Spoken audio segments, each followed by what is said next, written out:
saying? This is true. Okay. I always got to take stuff from you. Yeah. I got a notebook full of Mr. Cooper quotes I'm telling you. that Mrs. Cooper tell me don't ever use in life. She tell me every time. But don't use she's in been life. married for 40 years. Man. 40 years. And I say that, so Yeah. I keep them in my thing. Yeah. Well, welcome to Retro's World Podcast. We're on episode 42. This is going to be one of my favorites. I got the one, the only, Mr. Cooper. I call him Two Scoop Coop, Mr. Coop. Yeah. Oh man, you got plenty of names. How you feeling, Mr. Coop? I'm feeling good. I'm feeling good. I got to tell you, man, for me to be here with you, scale of 1 to 10, 12. 12. 12. I get a 12. 12. You get a 12. You should get a 42 since it's episode 42. I should get a 42. You I like get that one. 42. So I get a 42 on scale of 1 through 10. How old are you? 36. 36. I have to think about that. Am I 36 or 37? I don't know. I'm 36. 36. Well, you get a 42. 42? You get a 42. I'm not 40 yet, though. Yeah. But, okay. Like I said, welcome to Retro's World. Thank you, Glad man. to have you here. Before we even start the show, I like to start off with a mental health check. Okay. That's definitely important to me before we even get off into like how you do anything. that, I think mental health is important. So tell me about your mental health. How's your mental health been, let's say, the last week? In the last week, you know, I always stay pumped. Indeed, you do. First of all, I give God the glory. I get up every day. I'm excited about what we do. So a mental health check, for you to diagnose yourself as a mental health patient, you know, it could be a little tough. You ask my wife, she would say that brother's crazy. But for me, man, I feel good, sharp. I've been taking naps lately, you know, so naps are good. Yeah, I would say naps are good. Man. That's the key to having good mental health. That is it. Just rest. And then I changed my diet, man. I took sweet tea out. I took Dr. Pepper, which was my Achilles heel. Oh, I man. took that Dr. out, Pepper. you know. And we'll probably talk about that whole thing a little bit later on, but I'm feeling good. Like a champion, man. Like a champion. Yeah. That's good. Well, you kind of touched into talking about actually what are some of the things that you do to work on your mental health. So you change your food, Yep. The way you eat. Yeah. So that's good. My mental health has been pretty good lately. I'm excited to be back. This is one of my first episodes back. I've been gone for about almost a year, maybe. How'd it feel when you left? How did it feel? It sucked. Yeah. It definitely sucked leaving. And that kind of was a damper on my mental health because this was kind of my happy place. Right. You know, coming here, podcasting, talking to people, meeting people. I was kind of in a happy place. So not to be able to podcast Right. and have that outlet kind of put me in a depression, I would say. Yeah. So just to get back out to see the cameras, seeing the people, Very I feel good. I feel Yeah. pumped up again. Okay. So I definitely want to stop. I don't want to stop. I want to keep the momentum going this time. I got a good team behind me, you know what I mean? So shout out to my team, shout out to Jess in the back. But, you know, I'm definitely excited about this season of Retro World. But honestly, I don't waste no more time. I really don't. I want to get right into it. Like I said, I'm excited. I'm pumped. I know the people excited. I know they pumped. So let's get to it. But before we do that, like, share, and subscribe to the channel Retro World Podcast. Please like, share, and subscribe to the channel. Spread the word. Let people know this is the best podcast coming out. So let's get straight to it. So let the people know where you're from, Mr. Coop. Me. Where's Mr. Cooper from? Where's the origin? My dad was in the military. You know, I was traveling with my parents and stuff like that, and we settled into Virginia. And so Virginia became the place I grew up in. Gotcha. And then, you know, did my high school years there, went to my first year of college there. And Dad kicked me out the house. He said, "You're wasting my money. You're wasting my time. Get out of here." And so I was walking by the TV, in between the TV and the piano in the house, and I heard a commercial, "Be all you can be. See the world." See the world. See the world. Next day, I'm down in the recruiter's office. I'm in the Air Force recruiters. He said, "You can't see the world until 6 months from now." And I said, "My dad said I need to go see the world right now." You said Air Force or Army? I went to the Air Force recruiter. Air Force, okay. Yeah, the Air Force recruiter, they, you know, they was like a cut above, you know. And the Army recruiter was peeping in on him, you know. He says, "Hey, look, I can let you see the world right now." I said, "Right now?" My dad said, "I got to go see the world, man." So 3 weeks later, I was seeing the world, man. And so I joined the military and stuff like that. And So that's how you got to the military. Yeah, that's how I got to Let's the bring it back a little bit before the military. Okay, go ahead. Let's talk about just your siblings, your upbringing, your mom, your family. You know, I think that's the basis of people. Yeah. You know what I mean? That's where you get kind of who you are from your siblings, your parents, you know. So let's kind of touch on that. Sibling. Okay. You got some siblings? Yeah, I do. First, let's start with the mom and the dad. Let's start there. Mom and the dad in our household the whole time. I love my dad with a passion, you know. My dad was a military guy. Dress right dress was everything he had, you know. He didn't share a lot of his emotions about how much he loved us with hugs and stuff like that, you know. But over the years, I've become to understand that his love was just most consistent and true. And I couldn't ask for a better father. My dad was that guy that if I could grow up and be 1/10 the man he was, I would feel like my life is a major success. Now, my mom is my heart, man. You know, she is that mom. You know, we spent time. We got a total of 5 kids. Gotcha. I'm the middle child, you know, and I'm the tallest one in the family. You know, so when we went to get groceries and stuff like that, I would put the stuff intentionally. I would put the stuff that she needed to reach on a daily basis high up, and so she would call me and she said, "Wayne, come get this for me." I'd run in there. She never called my brothers and sisters because they were little pint-sized people, you know. Pint-sized people. So anything I could do to endear myself to my mother. I never drank alcohol, never smoked any drugs and stuff like that, or however you take drugs, illegal drugs and stuff like that, because it would have made my mother unhappy with me. Gotcha. I didn't want to put no more pressure on her plate. And so then I got two sisters, 2 brothers. A brother and sister older, brother and sister younger. I got an older brother. His name is Andre, and he's like a genius. His head is like huge, man. He got 4 degrees and 4 triple major, 3 degrees in 4 years. Gotcha. He's a professor of linguistics. He's like huge. In high school, I was 4 years after him. So when he graduated, I went to that high school that he just was at. And then one of the English teachers there, she said, first day, she said, Anthony Cooper. I said, here? And she says, oh, I had a student, his name was Andre Cooper. And I said, and her name was Mrs. Lynn. I remember her to this day. Her name was Mrs. Lynn. And she said, oh, wow. I said, yeah, that's my brother. She said, that's your brother? From the same mom and dad? I said, yeah, because I was, he was straightforward and I was a little rambunctious. And even on the first day of school, you know, she put her finger on me and kind of identified that kid is just going to be playing around in here. And so, so she busted me out like, from the same mom and dad? I said, yeah, from the same mom and dad. So you was kind of like the wild child. I was that guy. The wild I was child. what my brother wasn't. Got you. Yeah, You got complete opposite. Yeah. So Then a younger brother and sister too, you know, and they're amazing people. What are some of the things you took from your brothers and your sisters and your parents that you live by today? Family first. I literally have, you know, you hear a lot about different families and stuff like that, but Tavares, I got one of the closest families that you could ever imagine. From the grandkids down, you know, to my brothers and sisters and stuff like that.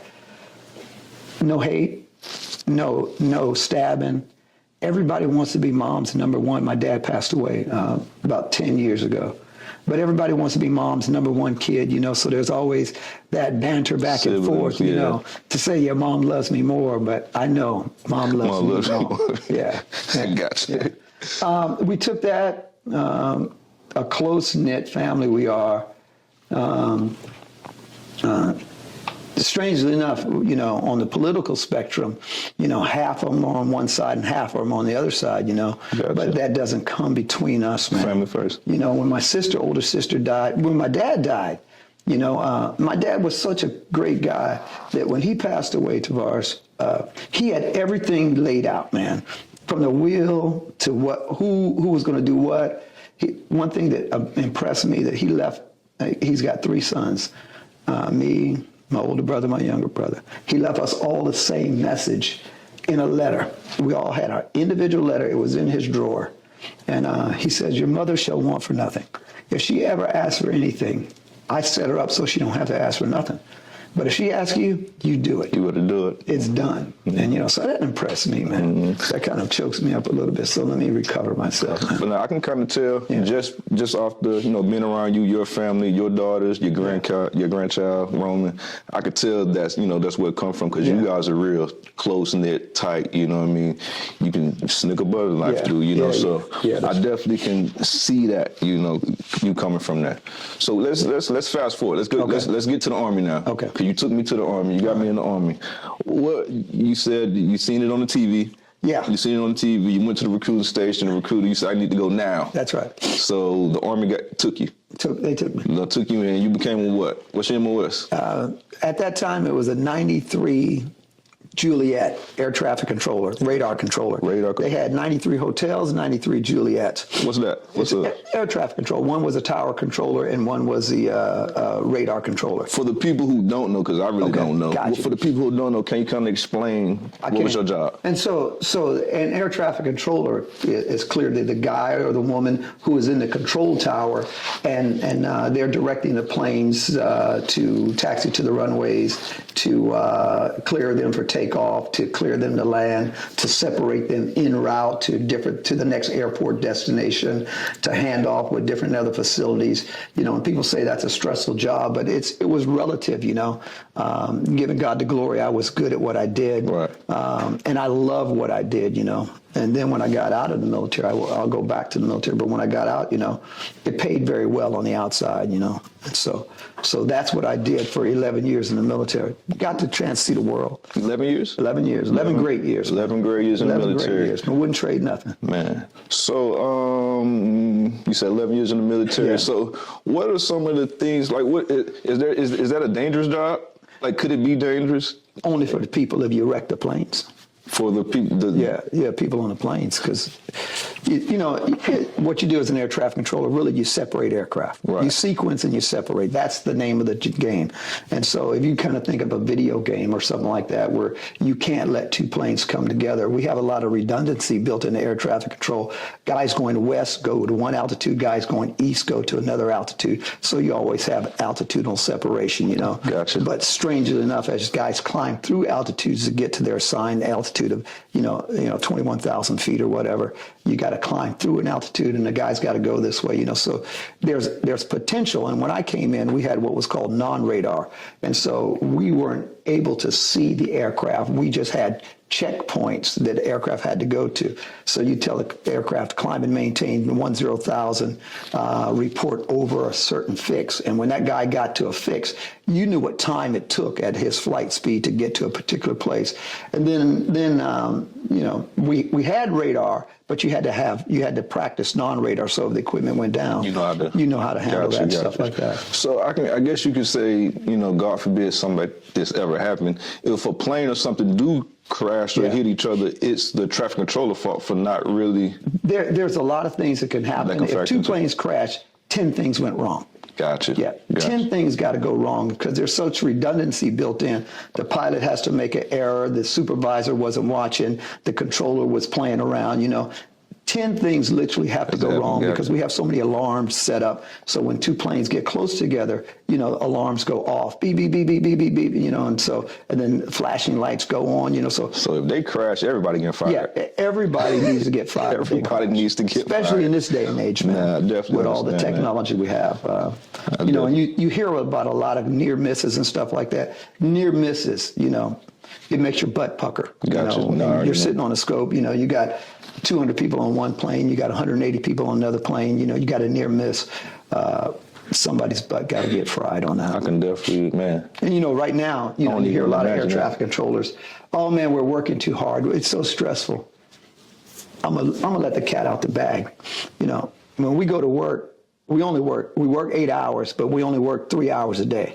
You're on for 1 hour, you're off for 1 hour, and then you're on for the next hour, you're off for the next hour, then you go do flight data for somebody. So you talk about if somebody messes up today, it ain't because the air traffic controllers are overworked. I don't care what facility they work at. Gotcha. And so for all you guys out there going to throw darts at me. I was just about to say that. Boom, boom, boom. The cat is out the bag. Go to work. Go to work. Quit lying. So 11 years in the Army, and did you do traffic controller when you got out? Yeah, I did. How long did you do traffic controller? 38 years. Total of 38 years. 11 years in, so whatever the math on 38 years, I retired with 38 years of federal service. So is it better in the Army or outside the Army? The Army gave me the skill. Outside the Army, put the money in your pocket and then allowed you to go to more difficult facilities and stuff like that to work, And so both of them had their advantages. You are where you are, so you make the best out of where you are, that type of deal. Yeah. But when I was in the Army, man, I got a chance to go to a lot of places, meet a lot of wonderful people. I was just about to ask you, what are some of the places that you got to go use in the Army? Alaska, Korea, Honduras. We did a tour down in Honduras back in the Nicaraguan Sandinista days, Gotcha. Back in the 80s, the Iran-Contra stuff. And so we were down there, Germany, several tours in Germany. And when I say tours, they were really exercises because they had what was called Reforger, Return of Forces to Germany. And so they would let all the military assets from the United States go over and partner with the Europeans and the Danish and the Germans and things along that line. And they would do those field problems and stuff like that. And so spent 2 years in Korea, spoke Korean pretty well. Pretty well. My Hangul was really good. Man, you talk about me, you got a lot of hidden gems too, Mr. Cooper. Life makes the hidden gems, man. You got a lot of hidden gems. I didn't know you speak, what is it, Honduran? Hangul. That's cool. I know you speak Spanish. I do. What else you speak? That's it, man. And English, yeah. English, gotcha. I was trying to think of something creative, man, but no. So that was 11 years in the Army, set 27 outside the Army? Yeah, for a total of 38 years. 38 years. Air traffic controller. Where's some of the places you were stateside? Stateside was really Fort Hood, man. Once you get on that Fort Hood, you're stuck. Yeah, you're stuck, man. And so I did basic at Fort Rucker, which has got a new name now. In Alabama? Yeah. No, I did AIT at Fort Rucker. I did basic at Fort Campbell, Kentucky. Kentucky, got you. What's it? Man. Kentucky. Yeah. Campbell's in Kentucky. There's 2 forts in Kentucky, which is what? Knox. I did basic at Knox. Agony, misery, and heartbreak. So if anybody ever went to Knox, agony, misery, and heartbreak, it'll take your heart from you, man. those 3 hills, man, they'll take your heart. I heard about those hills. Yeah, man. I have heard stories about those hills in my prior military days. In between Korea, Germany, and here, back and forth, But I ended up here at Fort Hood. Never thought I would end up at Fort Hood. Never would have asked to come to Fort Hood. But God knows better, So true. So we got that. True. And I ran my business. We got the photographer and the video young lady here. But I ran a photography studio for all that time. Giving God the glory. We had a good photography setup. You definitely were awesome. Making this easy for me because that was the next subject. Okay, man, I knew you got into the photography, but I didn't know where did that pop in the midst of the air traffic control and all that. So simultaneous. So when did that come about? When I was in high school, I'll tell the story. When I was in high school, I was on a yearbook staff. I joined the yearbook staff because I was a skinny guy that used to get beat up a lot, Not physically because I could run real fast, And so they had to catch me if they were going to beat me up. Right. But I was kept to myself. And then I got involved in photography. And when I got involved in photography, it was like, that was my cape, man. I could put my Superman cape on. I would take pictures of young ladies and stuff like that. And they said, Tony, can you take a picture of me? And I said, oh, my name is Tony? It was really crazy, Tavares, because my dad was in the military, and we were in Department of the Army schools, and it was a mixture of some of everybody. Japanese were there with us, Spanish, the whole 9 yards. It was like a little teeny family of the world were there, those military schools.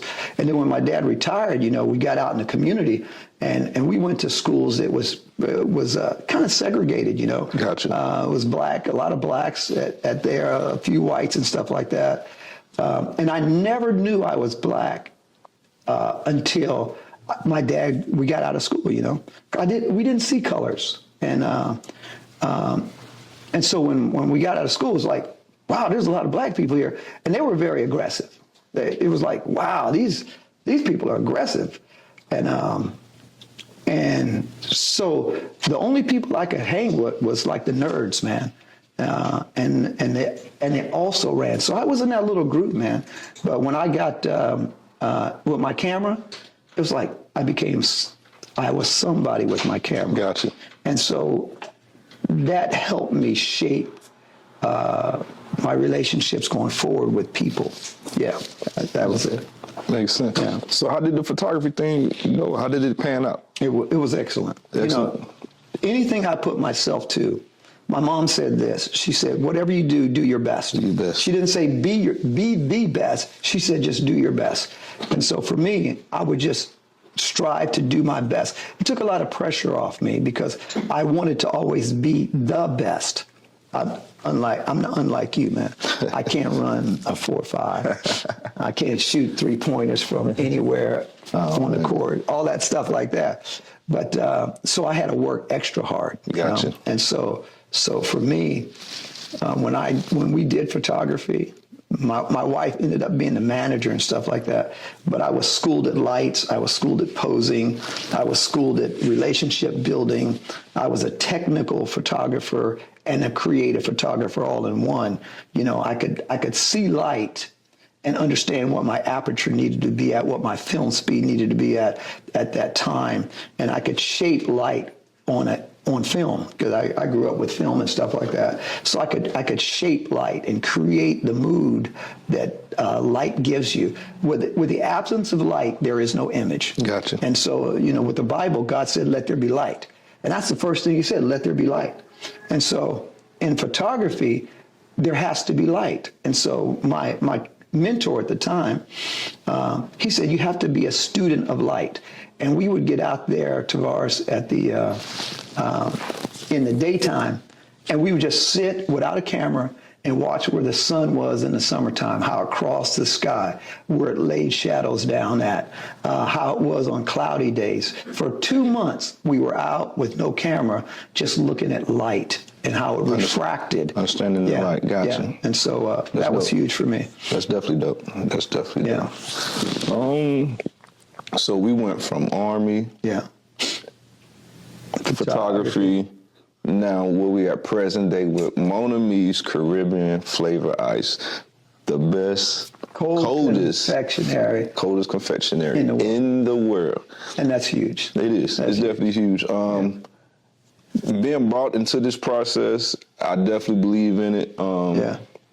Flavor's good. Well, what do you do with Mona Me's, man? What do I do? Yeah. Oh man, if you get the title is store manager. Yeah. I'm a store manager, but I really feel like I don't have a title. Yeah. Because you call me and tell me to do something, you got it. You know, I'm there. Yeah. I'm there. So if it's driving the truck, right, scooping, passing out cards, I think I done did kind of.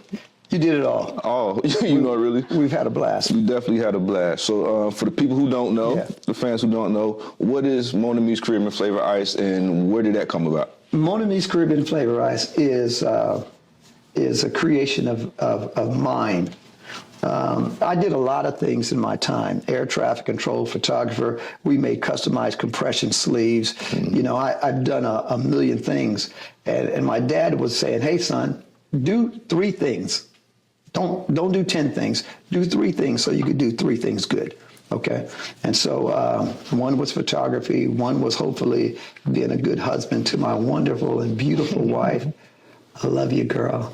I love you. And the other one was air traffic control and training people and stuff like that. But so me and my wife, it was 2017, 2010, we closed our photography studio down. 2010. The transition changed.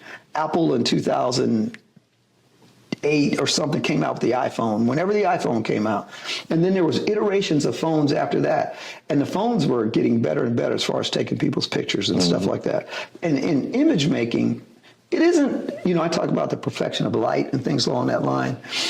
But the images the relationship, the thing you feel when you see it. And so if you and your brother got this little Polaroid picture and it brings joy to you when you look at it, it brings the memories back. It does. Then that's a picture that is near and dear to your heart. And so what we do is we try to create that, but you can't create the moments now that the iPhones let you create. iPhones, Samsung, all those other Android phones or whatever. People have more images than you can ever shake a stick at, and more memories captured. And for me, that's what it was about. And so as we begin to see the transition from the phones to film cameras and things along that line, even digital cameras, we made a decision to close our business down, because when we used to make $900 off a senior portrait session, because we were very good at what we did, it was down to $250, you know. Gotcha. Because everybody had that image. They had that, you know, they were doing their own thing. And then it was very competitive. Anybody could kind of come in now and be some of a good photographer. Gotcha. And so that's how we kind of transitioned there from photography. I kind of lost my train on that. The one. Monamise. How did the Monamise come about? Yeah. So and my wife sat at home, and if your wife's ever sitting at home and she used to make good money and she ain't making no money, and you're looking at her like, you just sitting home. You need to go get a job. And then in that time frame, me and my wife started to travel. And I said, you're going to have to get a job that's going to allow you to travel at least 6 months out of the year, you know, because we would travel for 3 weeks, we would travel for a month, we would travel for 2 weeks throughout the year, you know. And so there's no jobs locally that was going to give her that type of latitude, you know. And so a buddy of mine had a snow cone business, and he said, hey man, that snow cone business, I make this much money at snow cones. I said, there's no way you make that much money selling snow cones. No way. So he sent me his receipt for 1 month. And his receipt for 1 month, I told my wife, we're going into the snow cone business. And so we transitioned into the snow cone business in 2017. My first iteration, man, I bought a U-Haul truck. I might have bought that truck for like $700, man, box truck. And me and my wife, we built that truck out into a beautiful inside. We had counters, sinks, you know, the whole 9 yards. It was wonderful. And we would start driving to events. And in our third year, we were making stacks of cash. We had so much cash in the house sometimes that it would be there for 3 weeks and we couldn't even count it. That's how much cash we had. And I told my wife, yeah, I like this. Like this. and so, but I said, there's something better out there. And I said, I'm going to create a better product. And my wife said, this is working for us. Why are we going to try to create a better product? Because I always want to give the people my very best, nothing less. And so I was going online, I was looking at some different stuff, you know. And then there was a deal called Italian Ice. And I said, man, that Italian Ice, that looks interesting. I never had it before. I said, but that looks interesting, man. I told my wife, we're going to make Italian Ice. You know, I was watching videos for about 3 months online. And then I said, we're going to make Italian Ice. She said, what's Italian Ice? I said, well, this is what Italian Ice is. Never had it. I said, but we're going to make Italian Ice. And then a buddy of mine, he sold Italian Ice here years ago. He's from Philly. And Italian Ice is huge on the East Coast, all the way down Florida. Either they call it Italian Ice or water ice, one of the two, you know. I said, the Mississippi, you know, they don't know anything about. And I said, and my buddy said, name it water ice, black guy. Name it water ice. And I said, water ice don't make no sense to me. Water ice, what's water ice? Right. He said, it's like Italian ice, but it's what black people eat. It's the water ice. I said, excuse me, I don't want no product that some white people won't eat and some black people won't eat. I said, I'm bringing this to Texas. I want a product that everybody's going to want to get. Right. I don't want to have no battles and stuff like that. And so we were going back and forth, and he was adamant, you know, you got to make water ice, you know. I said, no, I'm not making water ice. He said, well, then let's make it, just give it a name. I said, let's make it Jamaican ice. And so we was going to name it Jamaican Ice. I said, everybody loves Jamaica. Let's name it Jamaican Ice. And then my buddy said, I said to my sister-in-law, she's from Trinity, and she said, Tony, why are you gonna do Jamaican Ice? Why don't you do Trini Ice? I said, no, we're going to do Jamaican Ice. She said, no, this is that. And I said, look, I'm just going to name it Caribbean Flavor Ice. And she said, that'll work. That'll work. And so we named it Caribbean Flavor Ice. And then if I want to name something Caribbean Flavor Ice, just because I got family there, it didn't mean that I knew anything about the Caribbean. Right. And so my goal from that point to ours was to be authentic, to go learn. And cultures. So me and my wife, the cultures, the flavor, what makes Cuba part of the Caribbean and separate from Puerto Rico. And so I studied about the Arawak Nation, the Taino tribes, the Caribs, and then the other indigenous people who came up through that area there. And I learned so much about the culture. And then I began to learn about the different soils and the different things that were peculiar to the islands. There are 25 islands and dependencies in the Caribbean. And so we had to do something that no other companies ever had to do before, is to incorporate a region into one product. And if you like Ben and Jerry's ice cream or something along that line, you get Ben and Jerry's ice cream. Different flavors. But there's no culture to Ben and Jerry's. It's just ice cream. Gotcha. If you like Neapolitan ice cream or Breyers, there's not that culture thing. In Puerto Rico, they got a thing called piragua. And in piragua, it's like a real fine shave ice, And people who have piragua, they're there and they have memories attached to that when they were with their friends per se, and they were getting that shaved ice from the old guy on the street, and they were getting the flavor poured on it. They were making memories. And so I had to be able to create something that was equal to or better than, for them, piraguas. In the Virgin Islands, they got Freco. And so I had to create something equal to or better than Freco. So I had to go study this stuff. So we went to the Caribbean and we learned about this stuff. And then when people from the Caribbean came in, they said, this is better than Piragua. This is good. So it was authentic. We had to do it. If you had to explain what the product is to someone, how would you explain it to them? It's hard to explain, Tavares. And you work with me for 3 years now. I definitely understand that. It is the most, it's not an ice cream. It's better than ice cream. Definitely better. It's not better than ice cream. It's better than ice cream. It's the best cold confectionery in the world. It's not shave ice. It's 1,000 times better than shave ice. It's flavor built into it, baked into it. And it's not even Italian ice, because Italian ice is a good product. I've had it since then. It's a good product. But if you like Italian ice, Mon Ami's Caribbean Flavor Ice is right here. Gotcha. And so it has more flavor. So it's kind of hard to explain what our goal is. Just taste it. If you taste it, you'll believe that this is the best cold confection. It makes people say stuff. It definitely makes does. people say stuff. Some of the stuff we might not can't repeat. That's right. But been working with you for years, I done heard some crazy stories. Yeah.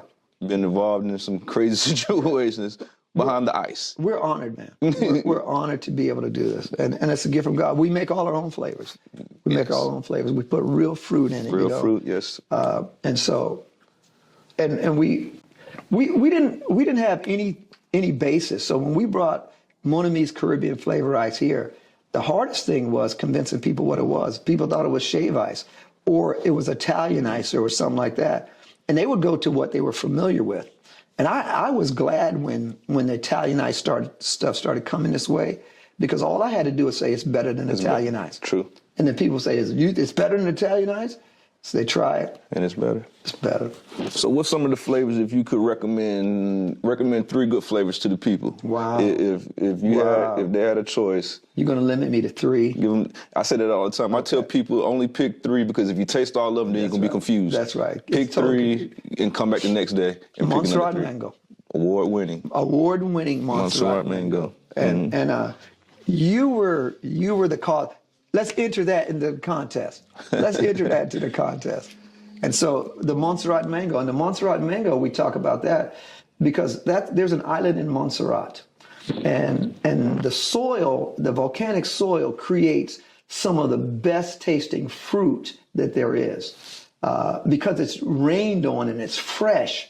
In the islands, they don't have to worry about watering their plants because it rains every day. You know, for 3 hours, 2 hours it rains. And so you get nutrients just continually cultivated into the soil there. And so Montserrat mango. That's one. That's one. Our cotton candy, you know. Cotton candy. It's two. And there's no cotton candy tree, so it is what it is. But this cotton candy, if anybody likes cotton candy, spot on. It's like crack. And I don't say that in a bad way, but I got nothing to compare it to. When people eat that cotton candy, it's addictive. It is. It's definitely addictive. And then the one more for the people. Wow, man. Mango cotton candy. Give me a good one. Gosh, what's Give me a good one. Give me. And the flavors are that good. He's stumped because the flavors is really that good. And if you haven't tried it, you have to try it. You got to try it. You have to try it. I'm gonna help him out. My favorite is sour apple. And I've grown accustomed to sour apple too. Sour apple is my favorite. You can't go wrong with sour apple. You just can't. Reggae raspberry. That's growing on me. Man. That's growing on me. Man. The cheesecake, the strawberry cheesecake. That one's been new for probably a good month now. Yeah, about a month. 2 months now. 2 months. 2 months. And that's slowly becoming my favorite, I think. Yeah. So if you haven't tried it, mango, cotton candy, sour apple, watermelon bay. I could go through the list, and they're all just that amazing. They are. And so you guys forgive me. You know, I should have top 3. He put me on the spot. If he would have said top 23, I could have just read them all off. You know. But where can we find this? Where can the people find Mon Ami's Caribbean Flavor Ice? We got a pretty new store down in Coppers Cove at the HEB Plus. We are right there. It's a beautiful place. I recommend everybody go there. You will love it. And we got about 18 flavors there. And I'll be there. Yeah, Tavares will be there. And maybe one day I'll even be there. You know, that's my hope. We got 5 days left for our store in Killeen. Mm-hmm. And so we've got 4301 East Stanislaus Loop in Killeen, Texas, Mon Ami's Caribbean Flavor Ice, the flagship store. We got 25 flavors there and even more. It's amazing. You mix it with the sour. You mix any flavor with the twist. We have a soft serve ice cream that fires it up. We've got a pineapple whiplash, and we had to change the name of it from whatever that other company is. The other company. Because they called us up and said, hey, you can't call it that.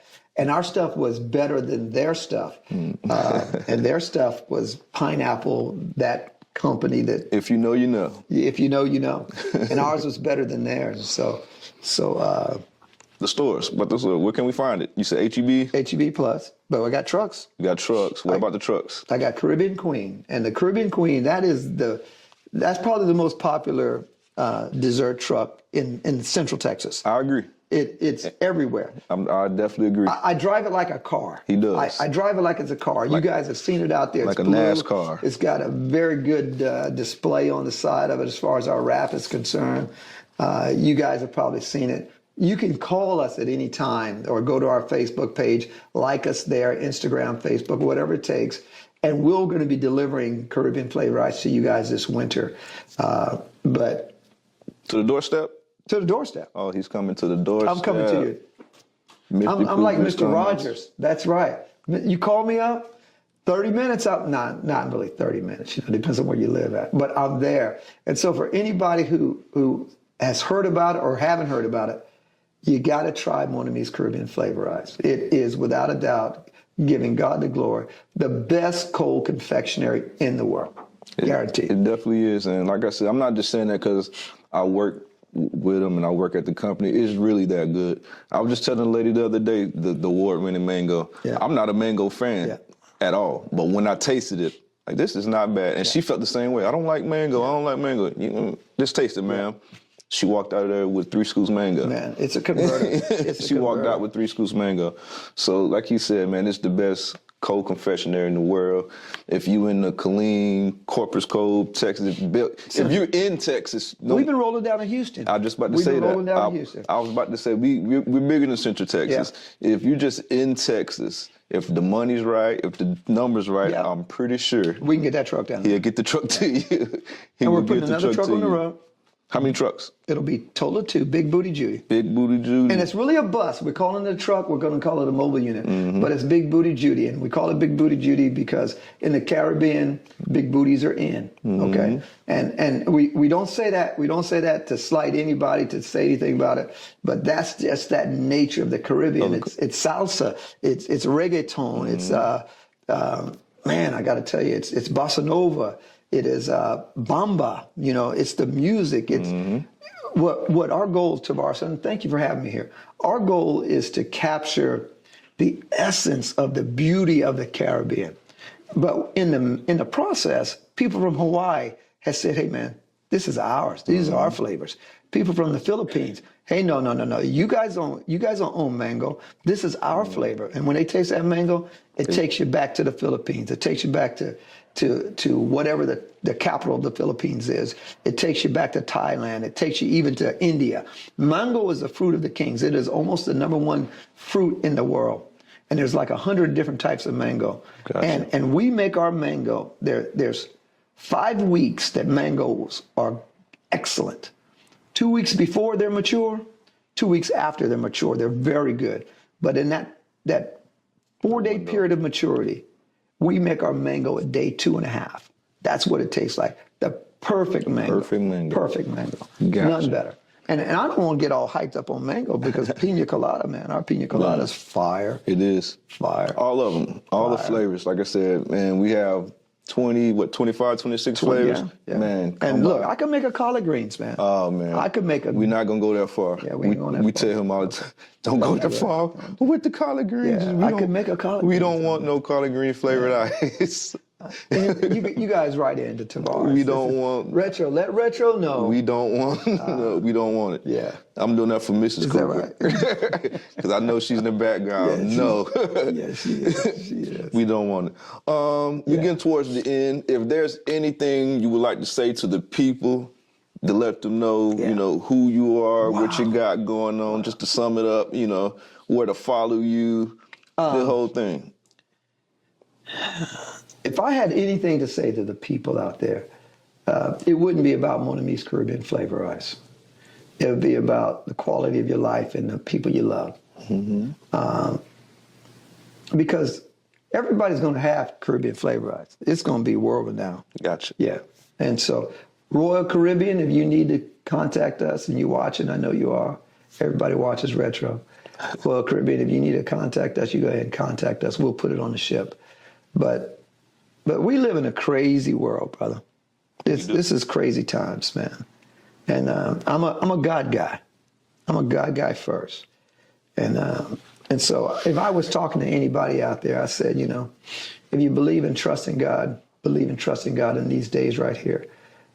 Stand up for what you believe in, but don't beat people up because they disagree with you. That ain't about it. The only time you should beat people up, the only time is if they said Italian ice is better than Mon Ami's Caribbean Flavor Ice. The only time. That's the only time. I got you. Look, Y'all headlock, that's the only time. lock them in. You know, that's it. That's it. Boy, I was hoping that we could go talk a bunch of some other stuff, man. No, we definitely gonna see. Yeah. I'm working on my Patreon. People have to pay for that. Okay. That's the good stuff. Yeah. This is just a freebie. Okay, this is the freebie. This just a freebie. Wow. This the freebie, but there's levels to this podcast thing that I'm learning. You know. Who said that levels to stuff, man? Man, Meek Mills, right? Meek Mills. You know, I don't even listen to that type of music, man. But Meek Mills said there's levels to this stuff out here. It is. And there's levels to this stuff out here. It is. And you got to understand, and I would say that to people too, understand what level you're on, understand what level you want to be, go to, right. and then get there. Yeah. And if you hanging out at level 1, it's like a video game. What's our favorite word? I'm going to tell you, what you always tell me, What the heck is that word you always tell me? Come on. I got it. Execute. There we go. Execute. Gotta execute. Thank you, man. You gotta execute. Man, for the record, Gotta execute. he's on my team, man, but he's like the coach to the court. He's a quarterback coach. This is the quarterback coach for Nah, me. man. Yeah, you keep me grounded. And man. you do the same for me. You my mentor. Yeah. You definitely my mentor. Okay. My dad tells me all the time, stay around Mr. Cooper. Yeah. He calls me all the time. You been around Mr. Coop? I like Stay that. around him. I Stay like around him. And I do. When I say I write stuff down and I take from him, I really do. Like you said, it sounds crazy, but y'all been together for 40-some years. Yeah. And that's something that I admire. That's something that I wish for me and my wife, and I know we headed there. Yeah, you gonna get there. This weekend we celebrating our anniversary. Yeah. Third? 2 years. 2 years? 2 years, but we've been together for 10. Yeah, yeah. You know, so She put up with you. man, she put up with me. She should have got that ring a long time ago. She should have put you in the headline. Man, she did. Yeah. She put me gave me a little nugget, said, yeah. marry me now. Yeah. I ain't wasting no more I time. heard that. But. I And can't then be you came together. into work the next day. Yeah, I don't want some on my eye. I guess I gotta get married, Mr. Cooper's I time. know, right? I know, right? But nah, I wouldn't trade it for the world. Like I said, you're definitely one of my favorite people to be around. You definitely mean the world to me. We have our days where we don't agree, we disagree, Yeah, yeah. but I promise there's nothing that you say that don't go in my ear and I take it to Respect. heart. You know, Respect. even if I don't agree with it, I listen to it and I try to understand where you're coming from with that because I know it comes from the heart and it's good love. Roger that. You know, and I know it's good love. Like I said, we definitely gonna have a part 2. We're gonna have a part 2 where we're gonna sit down. It's gonna be a little bit more, just more uncut. You know, get to really meet, hanging with Mr. Cooper. Yeah.